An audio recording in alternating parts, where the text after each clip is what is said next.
Assalamualaikum warahmatullahi wabarakatuh. Alhamdulillah, bersyukur kepada Allah. Bertemu lagi kita untuk PDPR pada hari ini. InsyaAllah seterusnya Ustaz akan sambung untuk tajuk yang terakhir bagi pelajaran adab tahun 5. Okay, Ustaz nak semua buka muka surat 54. Kita akan tengok adab bermesyuarat. Okay, apa yang kita kena tahu di sini?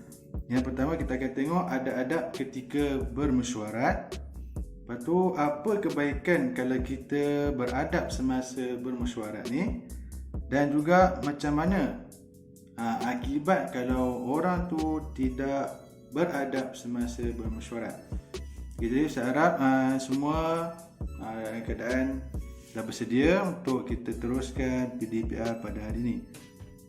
Okay, jadi untuk seterusnya kita tengok muka surat 55.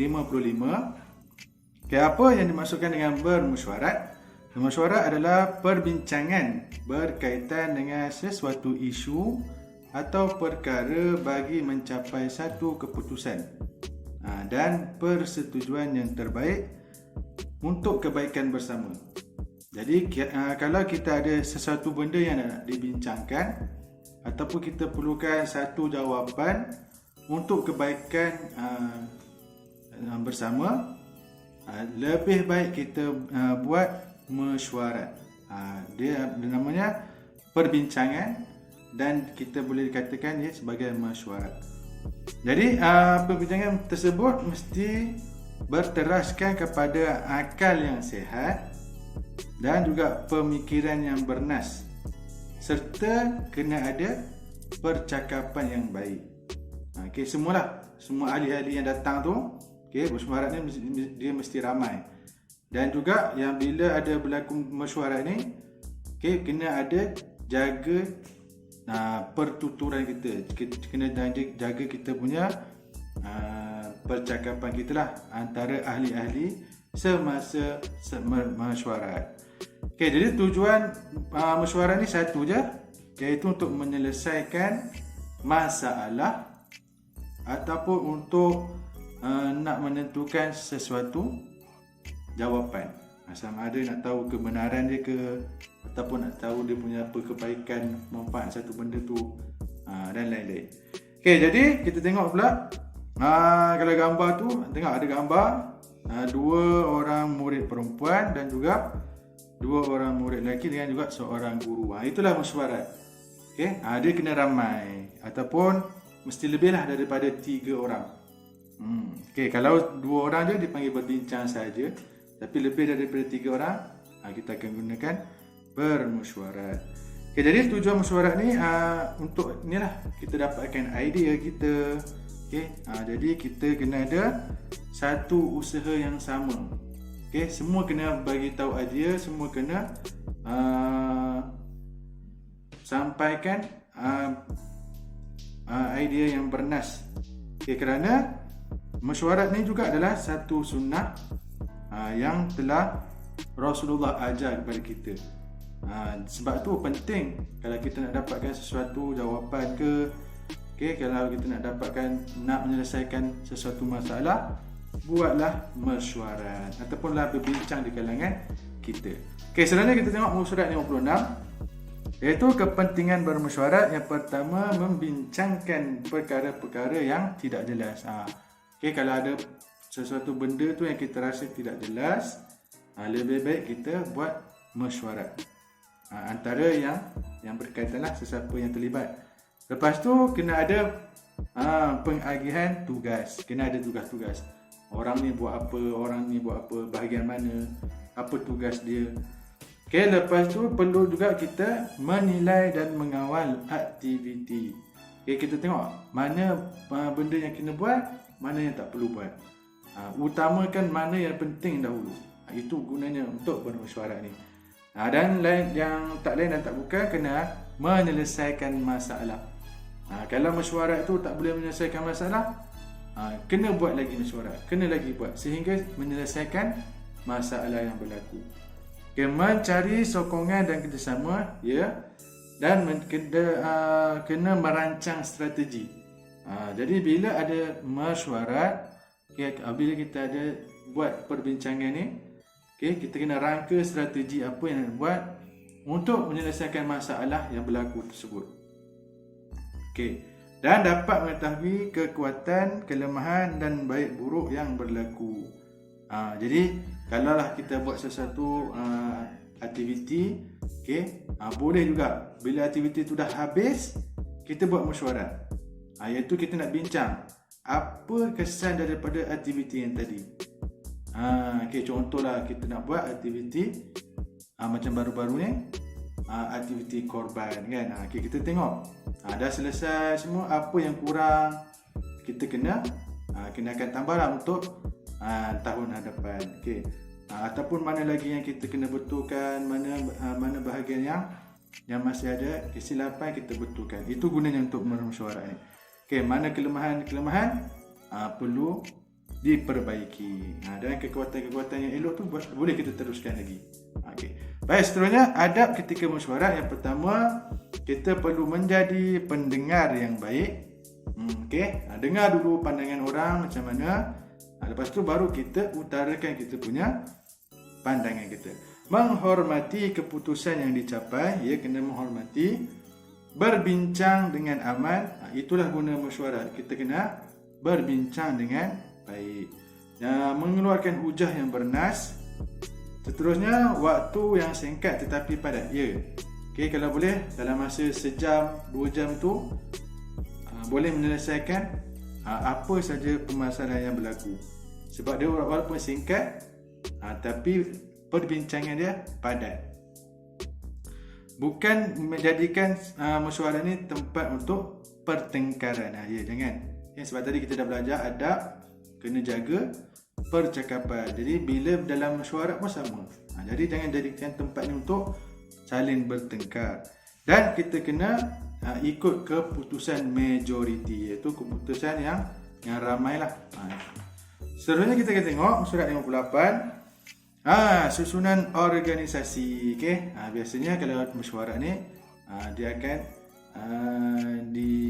akan dibuatlah oleh pengerusi daripada satu badan itulah, ataupun satu persatuan ke. Okey. Jadi pengerusi, lepas tu naik pengerusi, kemudian setiausaha, bendahari, lepas tu baru turun kepada jawatan kuasa ataupun ahli jawatan kuasa bawah tu lah. Sehinggalah kepada jawatan kuasa yang paling bawah sekali. Okey, daripada atas sampailah ke bawah. Okey, jadi semasa tata cara untuk mesyuarat ni kita tengok cara dia macam mana. Bagi yang dah pernah masuk mesyuarat mesti dah tahu, iaitu kita mulakan dengan salam dan selawat dengan baik ataupun dengan teliti. Okey, seterusnya memberi tumpuan kepada semua. Semasa mesyuarat tu dengar, kalau ada orang ni bagi tahu benda, dengar nasihat dia. Ataupun ada orang beritahu idea ni, kita dengar apa idea yang dia nak sampaikan. Menggunakan kata-kata yang lembut, berprinsipkan kebenaran, hendaklah mengemukakan hujah yang jelas, tidak bangga diri dan sombong, tidak terpesong dan dengan tajuk yang sedang dibincangkan. Okey, itu namanya kita fokus apa yang kita nak bincangkan pada hari itu. Memberi peluang kepada orang lain untuk bercakap, tidak memotong percakapan orang lain, menghormati pendapat orang lain. Okey, inilah tata cara semasa mesyuarat. Okey, tak kisahlah mesyuarat tu macam mana. Okey, sama ada di pejabat, di sekolah. Macam sekarang ni, kita zaman COVID ni, zaman PKP ni, ada mesyuarat di dalam Google Meet. Boleh. Semua tu sama. Okey, walaupun situasi berbeza, tata cara semasa bermesyuarat tetap sama. Okey, jadi kebaikan beradab ketika mesyuarat ni, apa kebaikan dia? Yang pertama, kita akan mencapai keputusan yang dipersetujui semua orang. Okey, dan juga kita akan dikasihi oleh Allah SWT. Kita boleh menyelesaikan masalah yang kita hadapi, memudahkan menerima keputusan, wujud suasana harmoni, memberi kesenangan kepada semua pihak, dapat mengemukakan hujah yang baik dan mesyuarat dengan lancar. Inilah kebaikan-kebaikan kalau kita beradab dalam mesyuarat. Okey, Maksudnya mesyuarat tu jadi elok, lancar je. Okay, semua yang kita bincangkan semua boleh terima pendapat kita. Okay, wujud suasana harmoni. Okay, bincang-bincang pun tak ada yang bergaduh. Yang penting boleh menyelesaikan masalah. Dan di samping itu semua, okay, dapat pula Allah pula dikasihi oleh Allah. Allah bagi pahala pula semasa kita bermesyuarat tadi. Itulah hikmah dia. Dan hikmah kita dalam bermesyuarat ni, kita boleh buat persediaan awal. Contoh kita nak buat sesuatu program, nak buat sesuatu majlis, bila ada mesyuarat, kita boleh buat persediaan awal. Kita boleh dapat mencapai keputusan yang bernas, dipercayai dan disukai oleh orang ramai, disertai dalam suasana yang tenang, dirahmati oleh Allah dan mengukuhkan hubungan silaturahim. Itulah kebaikan bermesyuarat. Tapi apa pula keburukan dia? Keburukan kalau kita tak beradab semasa bermesyuarat ni, mesyuarat akan menjadi kacau bilau. Akan berlaku suasana yang tak aman dan tak harmoni. Tak dapat keputusan. Buatlah macam mana pun, keputusan akan dibangkang dan tak dapatlah kita nak selesaikan sesuatu masalah. Hilang kepercayaan di antara ahli. Ini lagi teruk. Maksudnya ahli-ahli itu akan mula berprasangka buruk. Wujud kumpulan baru dan perpecahan. Dan melemahkan persatuan dan merugikan semua pihak. Tiada kerjasama. Banyaklah keburukannya kalau kita tak beradab semasa bermesyuarat. Kesan dia apa lagi? Kesan kalau kita buat benda ni juga, kita tak akan dapat pahala lah. Sebab apa? Mungkin kita akan bercakap-cakap benda-benda yang boleh membawa kemarahan orang lain. Berbeza dengan kita beradab tadi. Bila menggunakan perkataan yang elok, kita juga akan dirahmati Allah. Tapi kalau kita tak beradab semasa mesyuarat, kita akan dapat sebaliknya. Kesan menjaga adab ketika mesyuarat ni menyatu padukan umat Islam, dihormati dan disegani, terhindar daripada permusuhan, dapat menyelesaikan masalah dengan baik, membuktikan kebenaran, memberi kesedaran kepada semua. Jadi sampai di sini sahajalah dulu untuk tajuk adab bermesyuarat. Jadi Ustaz nak, walaupun kamu belum lagi rasa ataupun belum tahu lagi apa itu mesyuarat, tapi Ustaz nak bagi tahu kamu, mesyuarat ni sangat-sangat penting, perlu ada. Sama ada di alam pekerjaan ataupun semasa kamu mungkin di dalam PDPR ni, kalau perlu mesyuarat. Lantik seorang ketua daripada kawan-kawan dan buat mesyuarat, boleh. Buatlah sekarang ni, boleh buat video call ke, Google Meet ke, boleh. Jadi untuk tajuk ni telah tamatlah sudah kita punya tajuk bagi adab tahun 5. Ustaz doakan semoga segala ilmu yang telah Ustaz kongsikan ni semoga bermanfaat. InsyaAllah kita akan bertemu lagi untuk video seterusnya. Wabillahi taufiq wa hidayah. Assalamualaikum warahmatullahi wabarakatuh.